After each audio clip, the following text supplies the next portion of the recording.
My name is Bashir Ahmed, and I am one of the youth soccer coaches here at My Project USA. I'm 23 years old, but that's supposed to be like 55 years old in the African timetable. I'm supposed to have 5 kids and a wife by now, but it's safe to say that I've disappointed them. I'll be honest, I wasn't sure how exactly I was going to start this. A part of me was thinking, maybe going this direction, maybe going that, but I really hardly ever know. I'm often overwhelmed by my own thoughts, and that leads me into a maze in which I really can't escape from. I could have made this into a methodical formality that would have been organized to perfection and led with the kind of language that would have shown you a part of my intelligence. However, the perpetual need for validation I feel this time is unnecessary. So I'm going to be real, and I'm going to be raw. So I apologize for any tears that you may see running down my face as I try to hold myself together. And if I fall apart, then take that as a testament to my suffering. People look at me and they see this tall and handsome young man who seems so well put together. I am tall, and I am handsome.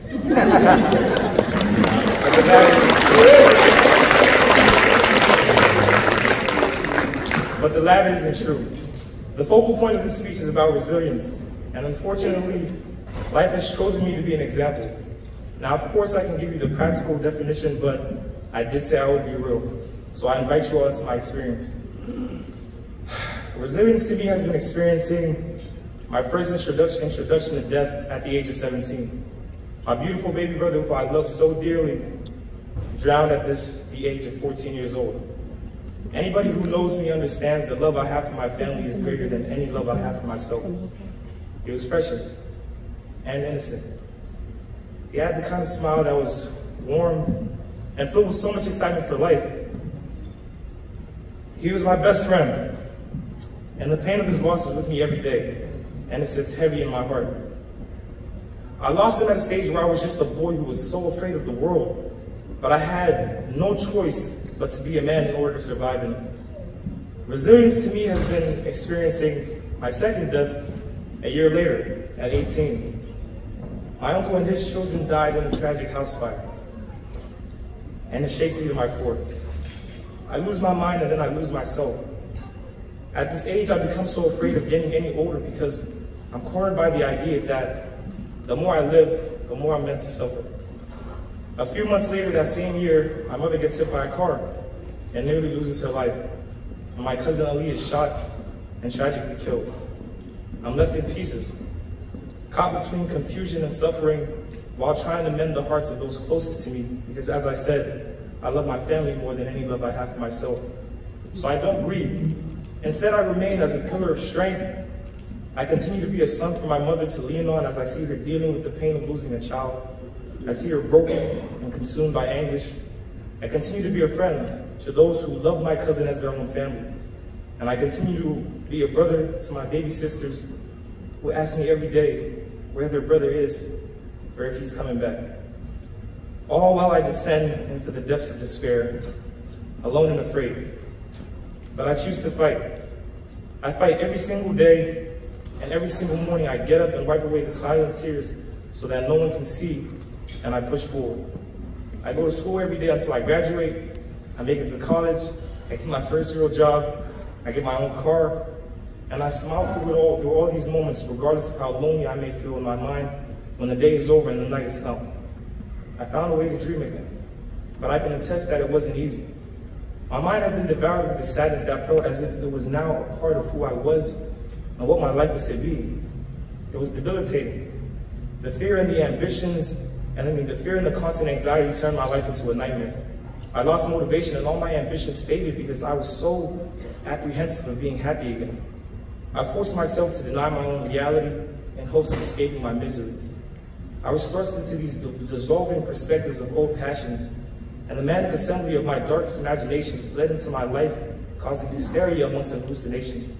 And in due course, my own reflection became unfamiliar. I never once thought it was possible for me to peer into my own eyes, bewildered and demented by the reflection that was standing before me. Yet I found a way to pick myself back up. I told myself that this isn't who I am. Neither is this pain what dictates my life.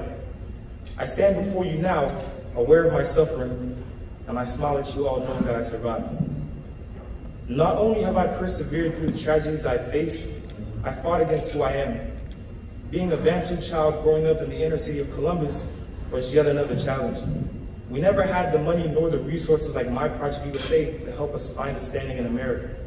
I lived in a neglected neighborhood known as South Park.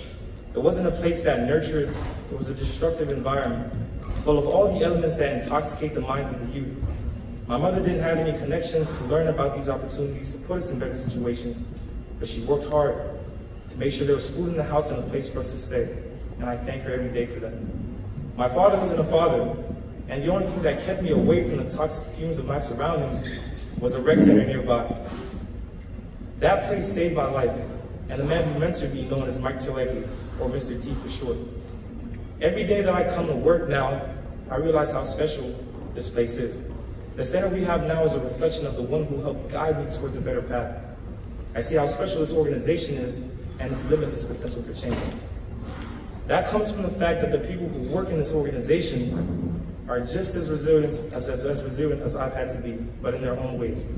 My Project USA is full of individuals who have gone through life facing one challenge after another, whether it's the language barriers, religious affiliations, the color of their skin, all the way to their environment.